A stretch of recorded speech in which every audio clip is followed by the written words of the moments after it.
ताबड़तोड़ रैलियां और एक दूसरे पे तंज, सियासी किस तरह से जुबानी जंग लगातार छिड़ी हुई है। आपने देखा अलग अलग तरह से जो वोटरों को लुभाने की कोशिश की जा रही है, चाहे वो प्रधानमंत्री नरेंद्र मोदी हो, तेजस्वी यादव हो, नीतीश कुमार हो और चिराग पासवान हो, सब लगातार ताबड़तोड़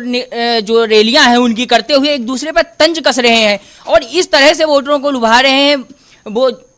नौकरी देने के वादे हो हैं कि मौजूदा वक्त में हो रहा प्रचार मौजूदा चरण के लिए भी काफी प्रभावित होगा, जो लोग भाषण सुन रहे होंगे। बिल्कुल, भाषण तौर पे जिस तरह से देखो, जो वहां के जो स्थानीय मुद्दे होते हैं, जिस तरह से जिसको जनता की जरूरत होती है, वो मुद्दे सिर्फ और सिर्फ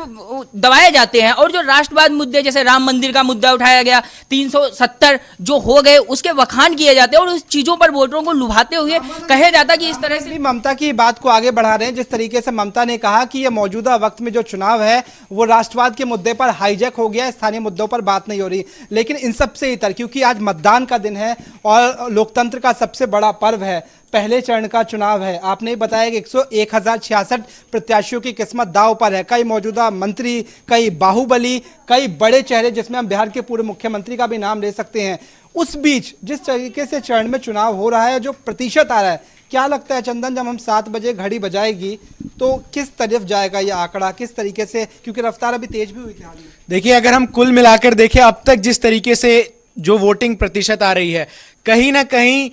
उन तमाम मतदाताओं को अभी भी कोरोना को लेकर जो मन में संशय है, उस कारण शायद वो अपने बूथ तक नहीं पहुंच पा रहे हैं। और इसी बात को लेकर तमाम जो सियासी दल हैं, उनके नेताओं ने, चाहे चिराग पासवान हो, तेजस्वी यादव हो,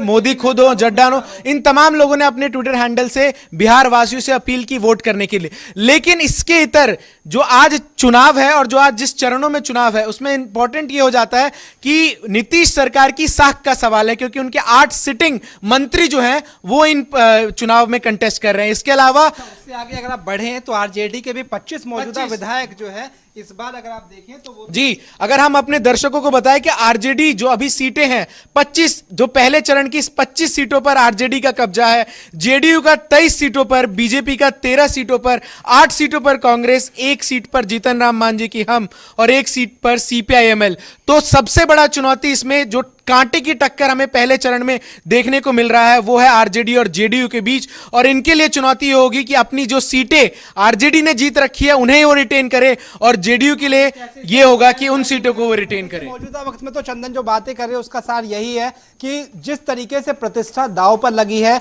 सबसे बड़ी प्रतिष्ठा, जिस बात का जिक्र हम बार बार कह रहे हैं, पिछली बार महागठबंधन का हिस्सा थे बिहार के पूर्व मुख्यमंत्री जीतन राम मांझी। पूर्व मुख्यमंत्री के तौर पर आप देखिए जिस तरीके से वो प्रत्याशी बनकर इस बार एनडीए के तरफ से उतरे हैं। करिश्मा, एक चीज और समझना जरूरी है, 2 सीटें जिसका जिक्र करना बहुत जरूरी हो जाता है। एक तो इमामगंज सीट, जहां से पूर्व स्पीकर बनाम, जिस बात का जिक्र मैं कह रहा हूं, बिहार के पूर्व मुख्यमंत्री, और दूसरी एक सीट जिसका जिक्र करना बेहद जरूरी है, क्योंकि इस सीट पर खासतौर पर मेरी नजर है, वो सीट है मोकामा। क्योंकि मोकामा से अनंत सिंह बिहार में छोटे सरकार के रूप में जाने जाते हैं। पहले कभी नीतीश कुमार के करीब हुआ करते थे, लेकिन जब लालू यादव और नीतीश कुमार साथ साथ आए तो कहा जाता है कि लालू यादव के कहने पर जेडीयू के चीफ यानी कि नीतीश कुमार ने अपने इस करीबी को पार्टी से निकाल दिया था। वो करीबी बगावत पर उतर आया है और पहले तो निर्दलीय जीता ही, इस बार अपने विरोधी यानी आरजेडी के टिकट पर मैदान पर है। 2 टिकट बहुत महत्वपूर्ण है। सबसे बड़ी जो बात आपने कही, मैं वही कहना चाह रही थी कि अनंत सिंह की अगर बात की जाए तो सबसे बड़ी बात यही है कि वो नीतीश कुमार के कितने करीब माने जाते थे और उसके बाद किस तरीके से जो गठबंधन हुआ था, आपने जिक्र किया कि अलग हो गए थे और अब उनके सामने वो खड़े हैं, तो इसलिए भी ये चुनौती बढ़ जाती है। लेकिन दूसरी तरफ जैसा कि अभी चंदन जिक्र कर रहे थे कि अगर वोटिंग प्रतिशत टोटल देखी जाए तो इस समय जो सबकी निगाहें हैं वो कहीं ना कहीं चिराग पासवान की पार्टी पर भी है, क्योंकि ऐसा कहा जा रहा है कि चिराग पासवान, एलजेपी की बात करें तो जो बीजेपी के शेयर हैं वो चिराग पासवान के खाते में जाते हैं। चिराग की बात आई है क्योंकि मतदान आज है और कल ही एक वीडियो रिलीज हुआ, कि आपको लगता है उस वीडियो से चिराग के वोट शेयर पर कुछ तो असर पड़ेगा? जो सहानुभूति मिलती पिता को लेकर वो शायद खत्म हो जाएगी। बिल्कुल, जिस तरीके से वीडियो सामने आई और एक जो एक्टिंग करते हुए दिखाई दे रहे हैं चिराग पासवान, कहीं ना कहीं एक बड़ा सवाल खड़ा हो रहा है कि आखिर पिता की तस्वीर के सामने कोई इस तरीके से कैसे कर सकता है। लेकिन इस समय अगर देखा जाए सियासत चल रही है और रवि, सियासत में कभी भी ऐसी चीजें इतना इफेक्ट नहीं करती हैं। लोगों का मन बन चुका है कि उन्हें किसे वोट देना है, किस पार्टी को सहयोग करेंगे। मुझे पर्सनली लगता है कि चिराग पासवान